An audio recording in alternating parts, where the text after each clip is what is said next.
There is a war going on. It is a spiritual war, a war between truth and lies. Only one thing cuts through all lies and opinions. It is God's word. It is God's sword.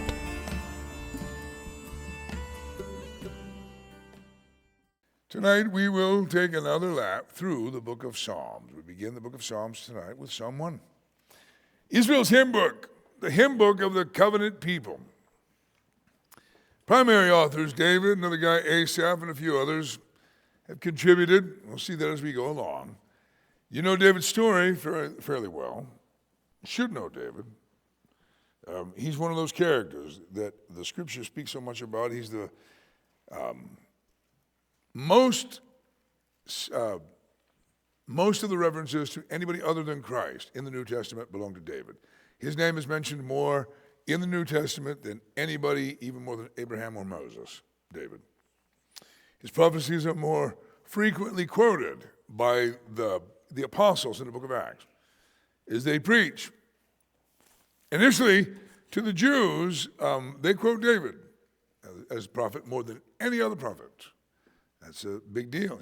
David's name is the first name other than Christ that is mentioned, and the last name in the New Testament, first and last, other than Christ. So he's got a very significant place. He's a man that we hear God saying, that's my kind of guy. And the Lord doesn't say that about very many. Men after my own heart. So let's take a look into the heart of David from the Psalms that he wrote, and see if we can learn a few things about what we aim to be as men and women after God's own heart. The LSB does us a service by laying out three primary expressions that occur throughout the Psalms. The first one you're probably aware of is Selah. Selah. And in all honesty, the scholars behind the LSB have to tell us possibly indicates pause, crescendo, or musical interlude. Pause. I personally believe as a musician, though a mediocre musician, I write songs, and I believe that Selah is best understood as really just dwell on that while the music continues. I believe, frankly, it's the place for an ancient lead break, lead guitar, or a lead harp, where David would just throw the word Selah in to indicate his intention was to continue to play and let the truth of what was just expressed, just let that truth continue to reverberate. And I believe that. The other two words are meskil, a meskil. David will say this is a meskil. And again, the scholars have to say possibly contemplative, didactic, or a skillful psalm. It's either a contemplative, didactic, or a skillful psalm. And I think some of them, meskil psalms are complex in their structure. The last one is miktam, and the scholars here tell us possibly epigrammatic poem or atonement psalm, epigrammatic. And you'll see as we go through these, I'll try to point those out to you and see what that reference is about. Psalm 1 begins in verse 1 with how blessed is the man who does not walk in the counsel of the wicked, nor stand in the way of sinners, nor sit in the seat of scoffers. But his delight is in the law of Yahweh, and in his law he meditates day and night. And he will be like a tree firmly planted by streams of water, which yields its fruit in its season, and its leaf does not wither. And in whatever he does, he prospers. The wicked are not so, but they are like chaff, which the wind drives away. And therefore the wicked will not rise in the judgment, nor sinners in the congregation of the righteous. For Yahweh knows the way of the righteous, but the way of the wicked will perish. Psalm 1 is a great kickoff, and it's one that we could teach our children to memorize easily. And it contrasts the blessed, the happy, which is what blessed means, contrasting the blessed with the not blessed, or the oh how unfortunate. Woe to them. Blessed and woe, they kind of mean the exact opposites. Son of God gives us, oh, how blessed are the meek, how blessed are the peacemakers, blessed are the poor in spirit. He gives us what have been commonly referred to as the Beatitudes. Eight sort of descriptions of the blessed kind of person. Now, most consider the Sermon on the Mount, that includes the Beatitudes, to be the manifesto of a kingdom. And the king is the one delivering it. So this is what kind of kingdom this is. The blessed ones are the poor in spirit, the humble, meek, the ones who mourn, the ones who hunger and thirst for righteousness, the ones who are persecuted for righteousness' sake, and such things as that. The Lord says these are the truly blessed ones. The same Lord who began his ministry with those 8 Beatitudes ends his ministry, Matthew chapter 23. At the end of his ministry, he pronounces 8 woes. And he aims them directly at the religious establishment.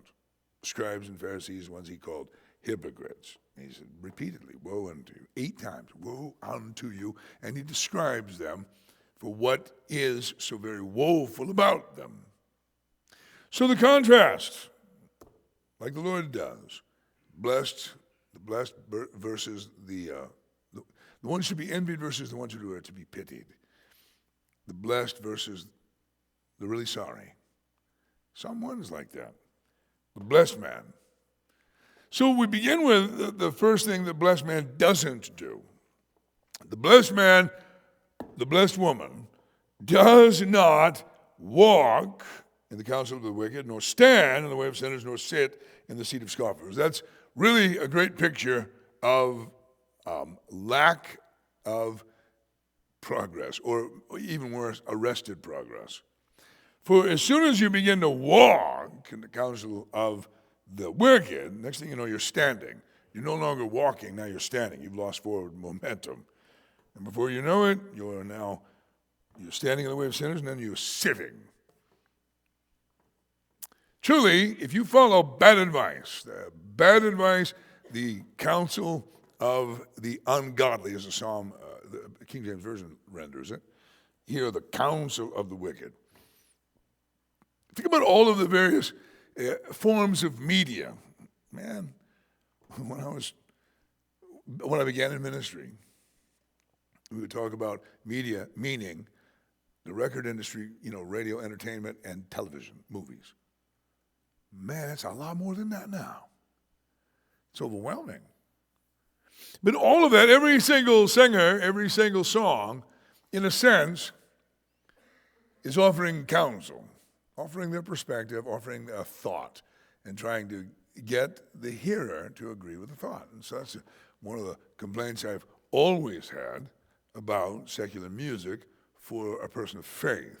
Steady diet of secular music is a steady diet of the counsel of the ungodly. The blessed person is known for how blessed he is by what he does not do.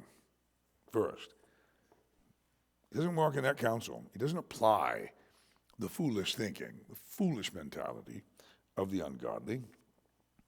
And then he doesn't participate. Standing in the way of sinners is an indication of participation in lifestyle, in action. And ultimately that lands somebody in the seat of scoffers or scorners. Somebody who has just rejected wisdom, rejected counsel. And they're just a scorner, just a scoffer, going nowhere. But thinking, while they go nowhere, that they're smarter than those who are going somewhere. It's an irony. They've lost forward momentum. They've They've stopped progressing. They regressed and arrested completely their momentum. They sit in the seat of scoffers. They have no idea what they've sacrificed, no idea what they've lost, but they sit there like a fool, judging everybody and scoffing, scorning wisdom. So the first thing we read about the blessed person is what they do not do. They don't do those things. And it all starts with listening to and then walking, applying foolish thinking. But instead, what he does do, what does the blessed person do? The blessed person delights in the law of Yahweh. The person who is truly blessed, who is truly going to experience good, the person who is truly inviting good in their life, think about the contrast. Rather than walking in the counsel of the wicked, he delights in the law of Yahweh. Delighting in the law of Yahweh, truly delights in it, makes it their business, considers the wisdom of it. Not only does he delight in it, he meditates in it day and night. Meditates, that brings us again to consider the verb that has been given to us here. Meditates. When you hear that term in modern America, you might be tempted to associate that with the practice of Eastern mystics. But that's not accurate, because what they do in meditation, or what they call meditation, is exactly the opposite of meditation. It is the exact opposite. It is the effort to not think of anything, to actually empty your mind, to try to go blank. Meditation in a biblical context, this verb translated for us here in the English Bible, is meditate. Means the exact opposite of emptying your brain. It means to actually muse. Surely everyone in this room, modern America, knows what it is to amuse. We know what amusement is. Adding that prefix, it means to not think. We want a distraction. We go to a show because we don't want to think. We go to watch a show. We get involved in a game. Rather than actually musing, we like to amuse because amusing is fun. But musing does take some degree of work. Meditating is musing. Meditating is actually thinking. It's actually chewing on a matter. That's the word. The Hebrew word is associated with the clean animals. And how do we know the clean animals in God's economy? The clean animals have two traits. You know what they are. Number one, they chew the cud. Number two, they have a split hoof. They have a split hoof. It's trademark. The genius of creation, the Creator himself, he made it this way so that you could easily identify them. So the covenant people didn't have a complicated shopping list of what to eat and not eat. He said, I'm going to give you two traits.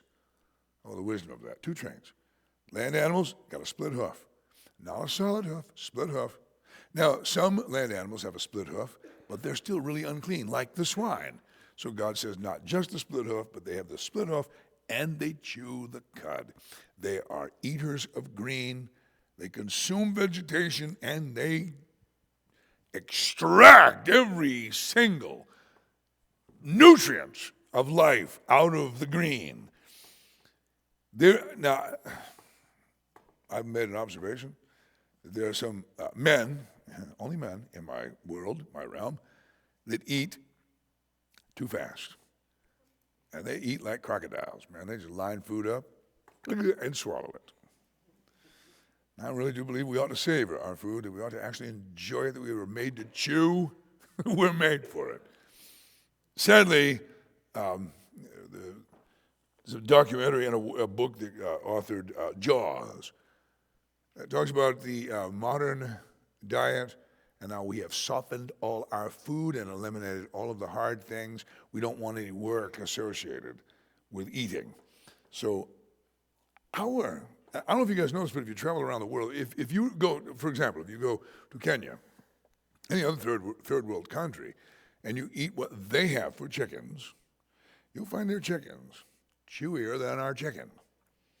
And our farmers have been busy trying to produce the limpest, melt in your mouth kind of chicken.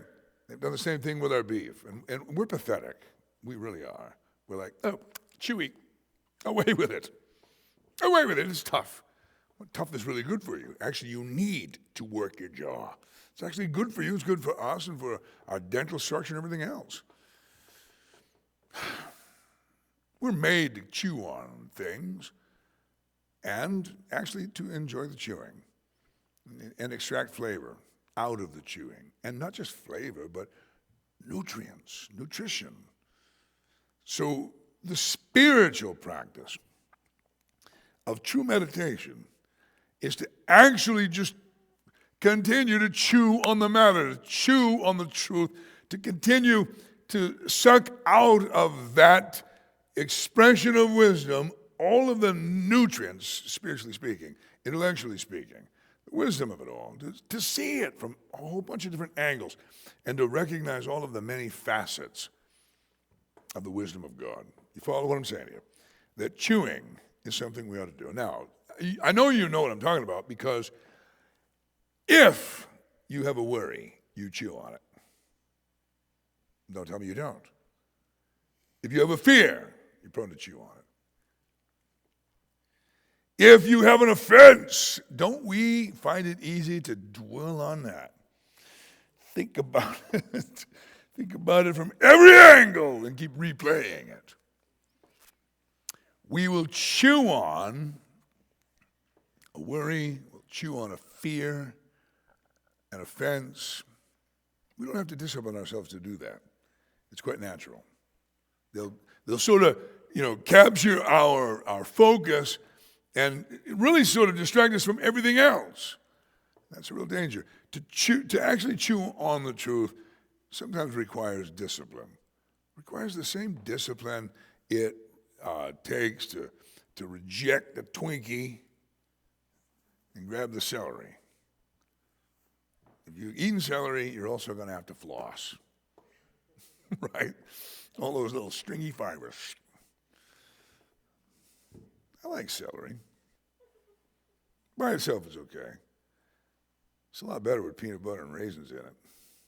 In that hollowed out little flue that is the celery stalk. That's really good for him. Man, I really like that. What do they call that?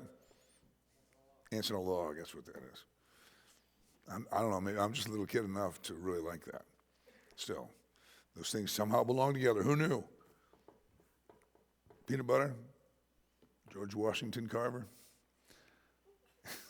and raisins in your celery. But man, to turn your back on the junk, to say no to the whoopie pie, or something worse, and to actually physically say, no, I want to chew on that piece of fruit. I want to chew on those nuts.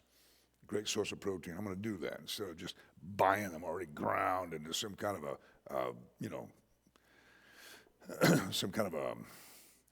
peanut butter. I'll chew the peanuts instead, right? It's really good for you. It's really good. My wife does all that stuff. She's really got a good,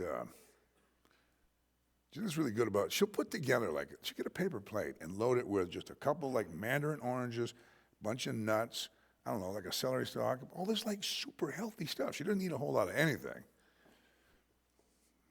But the two things that I can always tell, she's had herself a little chew fest, is sunflower seeds and peanuts with the shells. And this would be like an evening thing, and I'll come down in the morning because I go to bed earlier than her. I come down this season of our life, but I'm up really early. I come down and man, it looks like a squirrel got in the house. It's like the only time I have to vacuum in the morning. Oh, goodness sake, what happened here? These peanut shells are flying all over the place. She's got a murder mystery and peanuts. It's like Cookie Monster and those things. But she chooses wisely. It's one of the reasons why I think she looks so young. She chooses wisely, and she eats the most wholesome stuff. Now, spiritually, are we doing the same thing? Spiritually, mentally, do we do the same thing? Do you reject? Imagine it this way. I do. Because, I don't know, maybe this doesn't work for you. Maybe you got to be old like me to remember when television had a dial. You had to get up and walk over across the room, grab the knob, and go, ka-tish, ka-tish, ka-tish, and turn the channel. I don't know what it's like now, but mentally speaking, you can do the same thing. What do you do when you realize that what's on your television is junk? It's immoral. It's the counsel of the ungodly. It's lewd. It's offensive. It's numbing you to the offense. You get up and you walk over. No, you pick up your remote control and you work your thumb. But you make a change, right? But you can do that. No remote control, no TV screen. It's all here. You and I can, in fact, choose to meditate, to turn the channel, as it were. Turn the channel off of your fear, off your worry, off the offense, the bitterness that you just want to keep reviewing. Keep reviewing your case.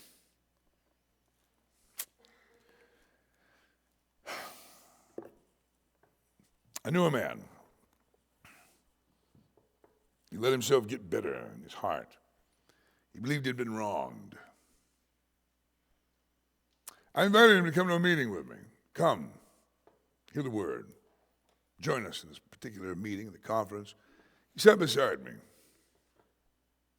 because he's sitting right beside me, I was able to look over what he's doing. And he spent his whole time reviewing his case. He spent his whole time flipping through all his notes of all that had been done to him and all that he believed was wrong, reinforcing, reviewing, looking for an opportunity to present his case.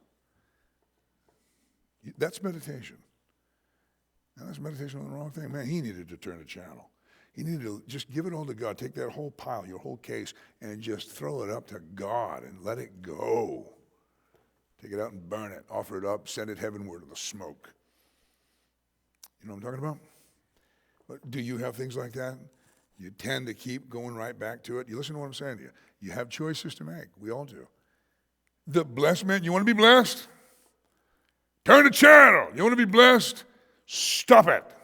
Stop doing that. Stop reviewing all of that. Meditate instead, day and night, on the law of the Lord, the wisdom of God, His word. There's the promise. What a beautiful promise. And listen, this is an action that people take who are blessed. They're not doing it because they're blessed because they're doing it. You hear what I just said to you?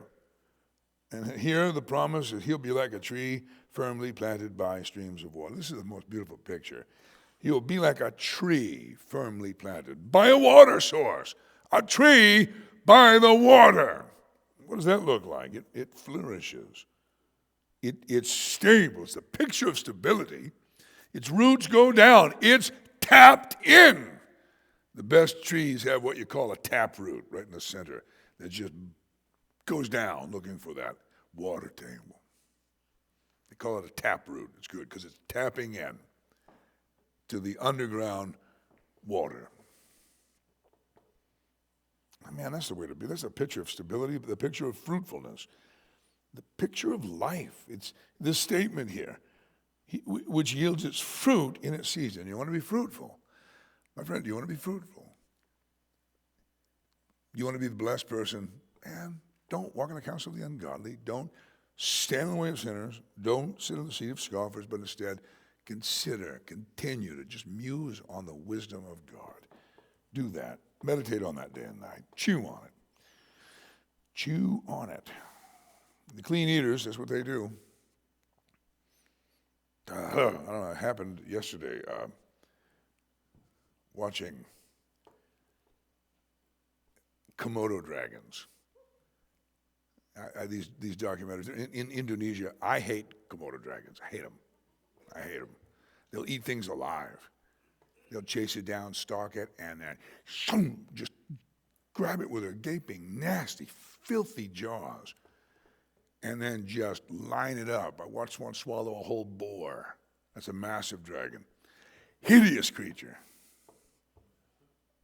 Consider the contrast between that and a happy cow or a happy lamb. Maybe cows, you're not comfortable with that. Just think about a happy bull. It's just grazing.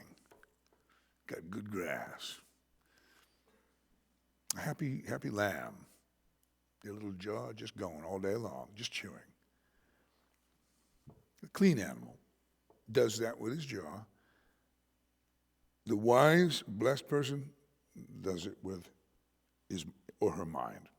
So then the contrast. No withering to the leaf. Whatever he does prospers. Now, you can't take that to, mean the word of faith, Kenneth Copeland, Kenneth Hagin, Jerry Savelle, shyster type of way. Now, whatever he does prospers. You'll be blessed because you have wisdom to apply, because wisdom works. Wisdom is justified of her children. So, the contrast with the wicked, they're not like that. He just said, but the wicked are not so. Not so. Not stable, not fruitful, not filled with life, not prospering. No, the wicked are not so. They're like chaff. It's like the chaff which the wind drives away. So you understand, chaff is when you separate the wheat kernel from everything else on the wheat plant, the stalk and all of the various leaves. It's dry by the time the harvest happens, and it all crumbles. It's all dry, and it all crumbles. And they are depending upon a breeze. So they always have the threshing floor of the wheat up on the high ground. Hopefully there's a breeze up there, because they're going to beat and thrash that sheaf of wheat in such a way that all of the heavier kernels of wheat are separated. They come loose. And then you throw the whole thing in the air. You get a winnowing fork, and you throw that whole mass of wheat into the air, and all that light stuff, all that is not the kernel, just gets flicked away with the wind. That's what happens to the chaff. That's how the ungodly are, the wicked. They're like the chaff the wind drives away. Therefore the wicked will not rise in the judgment, nor sinners in the congregation of the righteous. There's no glorious future for them. And the statement here, for Yahweh knows the way of the righteous, but the way of the wicked will perish. So it's very short-sighted. So the contrast in Psalm 1 is between two. But the central verb is meditate. Central verb of the blessed man is meditate, and the substance that he meditates on, the thing that he chews on, is the law of the Lord, the wisdom of it. Psalm 2. Psalm 2 is a prophetic psalm. I mentioned to you that overall, of the totality of the integrated message system that we call the canon of Scripture, some 30 or so % of the whole is prophecy. Well, it's also true of the hymn book for the covenant people. And this is one of those very prophetic psalms. I'll read it through first.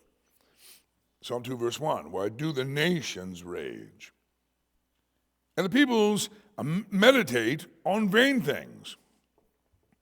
The kings of the earth take their stand, and the rulers take counsel together against Yahweh and against his anointed, saying, let us tear their fetters apart and cast away their cords from us. He who sits in the heavens laughs. The Lord mocks them. Then he speaks to them in his anger and terrifies them in his fury, saying, but as for me, I have installed my king upon Zion, my holy mountain. I will surely tell of the decree of Yahweh. He said to me, you are my son. Today I have begotten you. Ask of me. And I will surely give the nations as your inheritance, and the ends of the earth as your possession. You shall break them with a rod of iron. You shall shatter them like a potter's vessel. So now, O kings, show insight. Take warnings, O judges of the earth. Serve Yahweh with fear, and rejoice with trembling. Kiss the Son, lest he become angry and you perish in the way. For his wrath may soon be kindled. How blessed are all who take refuge in him. So Psalm 2 speaks of Messiah. Speaks of Messiah. And that everybody on earth has business with Messiah. So it begins with the acknowledgement. that the nations do something quite irrational. It's stated sort of rhetorically, why do the nations rage? Why is it that the Gentiles rage? Those outside the covenant people, the covenant that Israel has with Yahweh, the Goyim, the Gentiles, why do they rage? Why do they do this? And why do they imagine something that's absolutely futile? What is that thing that they meditate on? What is that thing that they imagine? Well, verse 2 says, the kings of the earth take their stand and the rulers take counsel together against Yahweh and against his anointed. That's with a capital A in the LSB, against Yahweh and against his anointed. Now, there are those in the Jewish religion now that rabbis would interpret his anointed as being Israel, God's anointed, Israel, God's servant. But clearly the context of Psalm 2 is of a king. That Yahweh speaks of his king. And we'll connect that same expression in verse 6, I have installed my king, together with the word anointed in verse 2. So there is, and there's always been, it's a number of times. In fact, the apostles marveled. The apostles saw fulfillment of this psalm in the union between Herod, Caiaphas, and Pilate. They saw fulfillment of this, and they quoted this particular psalm in their prayer. The notion that the nations can all agree together and overthrow God is an absolute absurdity that makes God laugh. But they do. They take their counsel, they put their brains together, they scheme. And their scheming is against Christ. And they say, let's just, overthrow God. Let's tear their fetters apart and cast away their cords from us. We got no obligation to God. He has no right. We don't owe him. What does God do? Bite his knuckles? Certainly not. God chuckles. The Creator looks at the whole world of humanity and all the nations, all of them putting their leagues together. And he goes, right. Oh my. He mocks them. He speaks to them in his anger and terrifies them in his fury. So God speaks in his anger. That is a statement that he judges. He pours out wrath. That's God speaking. He terrifies them in his fury, saying, but as for me, I have installed my king upon Zion, my holy mountain. So God is, for the record, a Zionist. That term has come to mean something. And now putting that together with the word Christian Zionists, anti-Semites who claim to be Christian, have contempt for Christian Zionists. But God is the one who says, I've installed my king upon Zion, my holy mountain. It's his. And he doesn't ask for anybody's vote. God does not need anyone's approval. He's going to do what he does because he's God. Now look at this. Messiah is the one speaking from verse 7 on. Here, I will surely tell of the decree of Yahweh. He said to me, you are my son. Today I have begotten you. So there is in the Old Testament a singular, or as we would say, the words of Christ in John 3:16, only begotten son. There is a singular son that is begotten. Begotten. That's an interesting word. Remember the first time when you were a little kid, you came upon that word, you were reading the Bible, and you're like, so-and-so begat so-and-so, and then so-and-so begat. I had a hard time putting that one together. What in the world is this begat thing? Okay, I get it. Took me a little while. I was just a little kid. But when it comes to the second person of the Trinity, it isn't just like it is on earth, where two people engage in the sexual act, whereby they bring together, 23 chromosomes from one, 23 from another, and this miraculous thing of conception takes place, and a life comes to exist. It's very much like both of them. That kind of, physical begetting is different than the sense in which the Son of God is begotten. Now, he is begotten physically, but you need to understand about Christ that he is eternally begotten of the Father. Try to chew on that one. He is eternally begotten, eternally proceeding from God the Father. Emanating from the Father is the Son. But there comes a point, there comes a time. He said to me, "You are my Son, today I've begotten you." So there is a singular event that has a today. I maintain that is the fulfillment of the very words of the angel Gabriel to Mary, the mother of our King, where the power of the Most High will overshadow you. Spirit of God, supernaturally conceived in the Virgin, the Creator himself, bypassing as he did all that he established in the natural process to do something more than natural, supernatural, and conceived a man who in a sense has always been. But look at this. Today he said to me, "You're my Son, today I have begotten you. Ask of me, and I will surely give the nations as your inheritance." The nations that rage, the nations that meditate on or imagine a vain, futile thing. God the Father says to the Son, "Ask of me, I'll give you the nations as your inheritance. The ends of the earth is your possession." So in other words, he is going to be king no matter what. He is and he will be. Verse 9, God the Father says to the Son, "You shall break them with a rod of iron. You shall shatter them like a potter's vessel." Think about that. He's talking about nations. Nations, whole world empires. Shattered like nothing but a clay jar. A rod of iron meeting ceramics. So he concludes with some advice. David the psalmist concludes with advice. "So now, O kings, show insight. Take warning, O judges of the earth. Serve Yahweh with fear." Here, this is the chief duty of man. Be wise. Make peace and take advantage of the peace, the deal that the Creator offers. Serve the Yahweh with fear. Rejoice with trembling. I like that. Rejoice with trembling. That's the combination of reverence and joy. In the statement, kiss the Son, lest he become angry.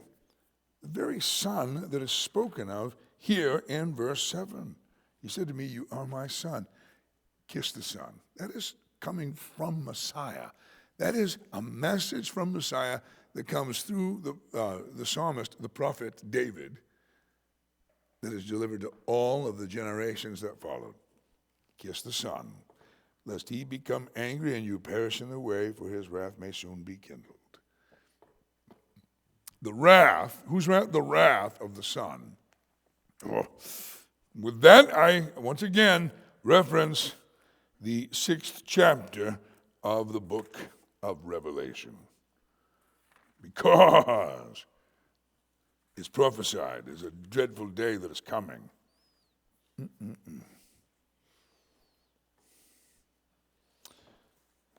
Revelation chapter 6. Frightening. Verse 12. Then I looked when he opened the 6th seal. There was a great earthquake, and the sun became black as sackcloth made of hair, and the whole moon became like blood.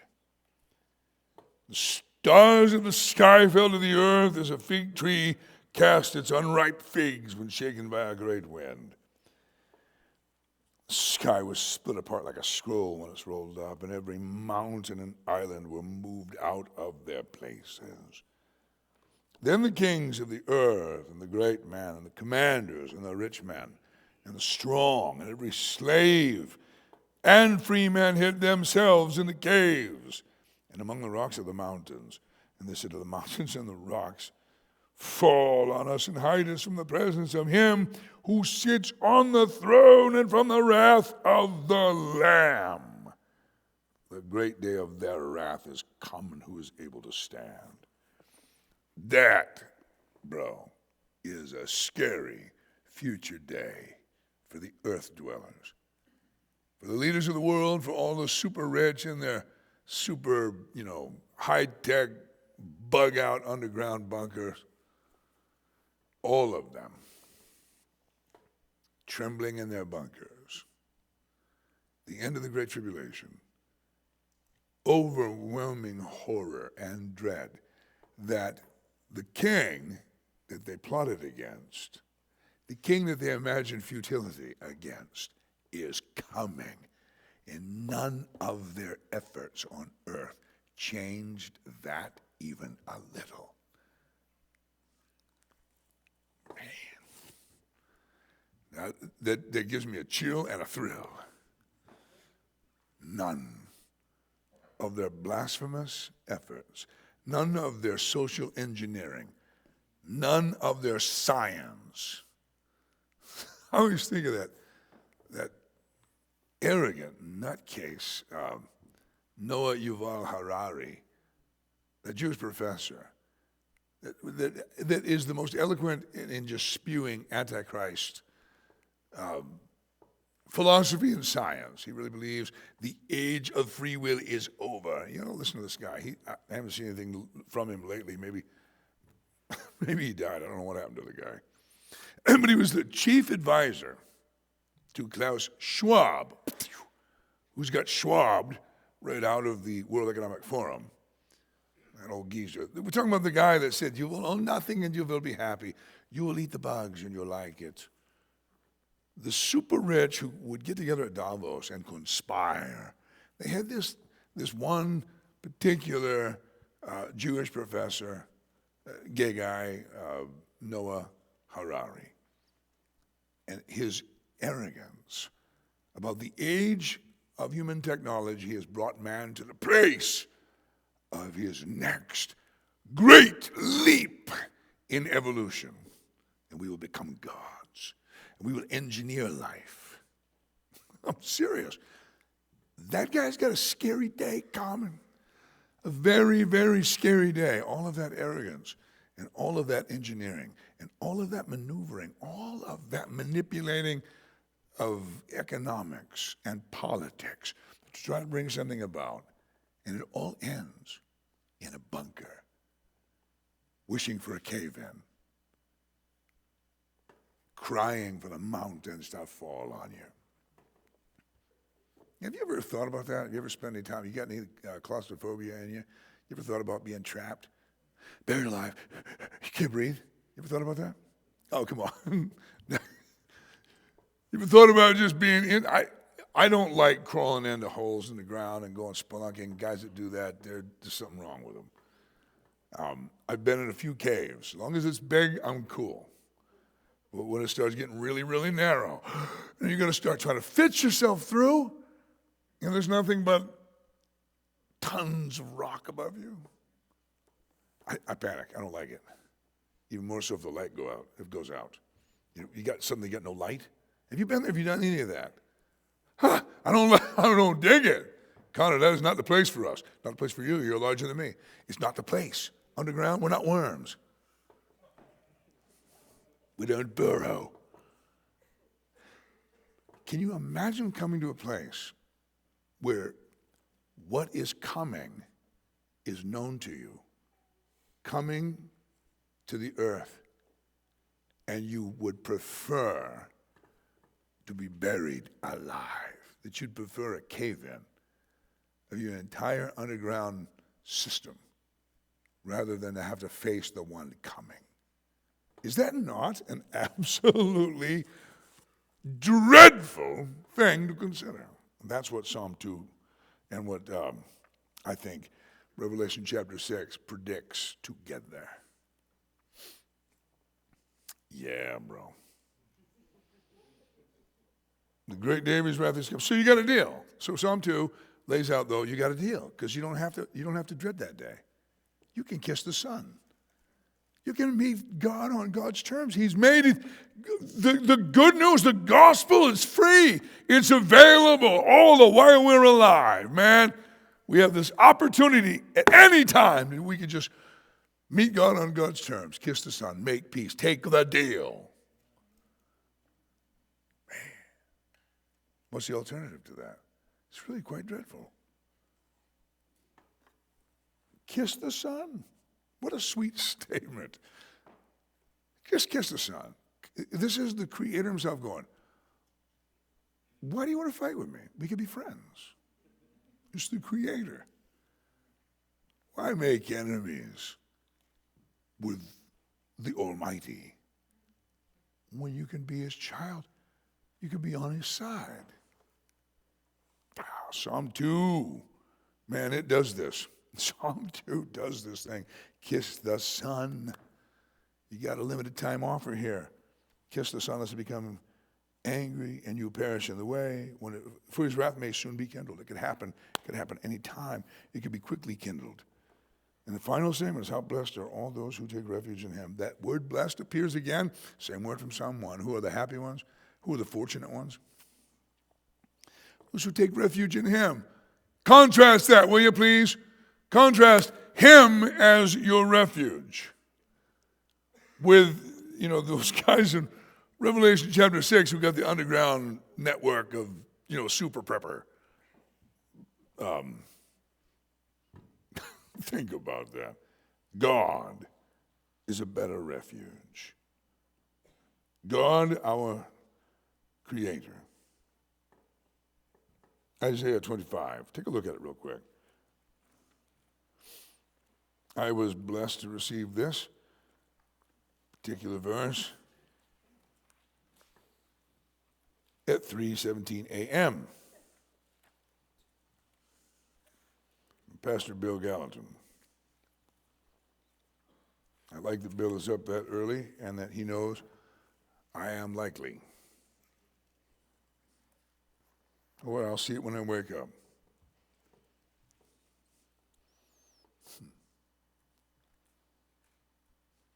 Isaiah 25, O Yahweh, you are my God. I will exalt you, I will give thanks to your name, for you have worked wonders, counsels formed long ago with perfect faithfulness. For you have made a city into a heap, a fortified town into a ruin. A palace of strangers is a city no more. It will never be rebuilt. Therefore a strong people will glorify you. Towns of ruthless nations will fear you. For you have been a strong defense for the poor. A strong defense for the needy in his distress. A refuge from the storm.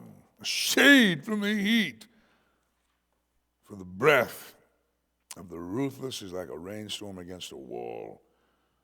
Like heat in a dry land, you subdue the rumblings of strangers. Like heat by the shadow of a cloud, the song of the ruthless is silenced.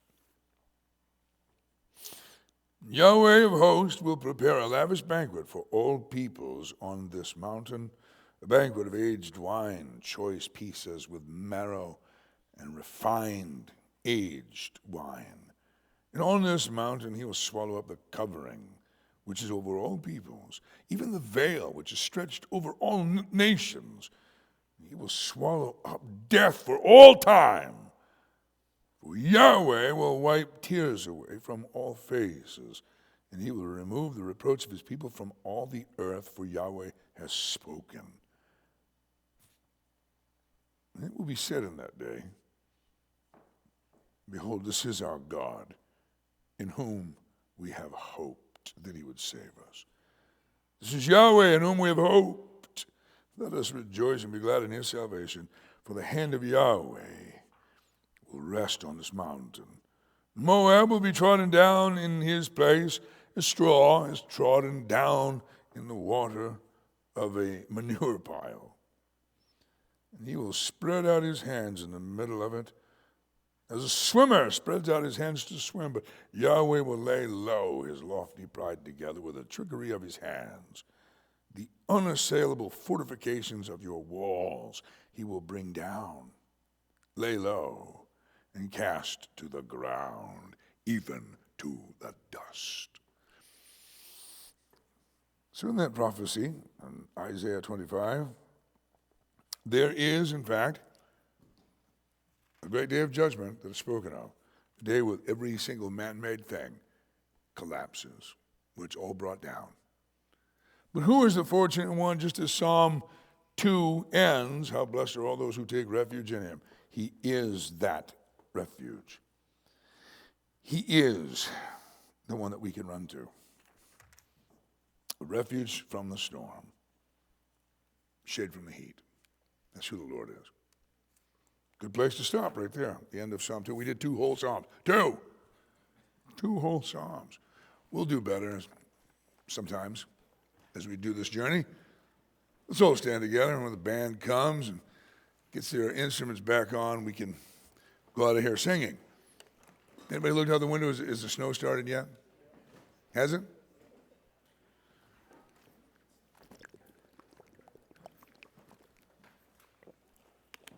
Well, it's good we got a refuge in the storm.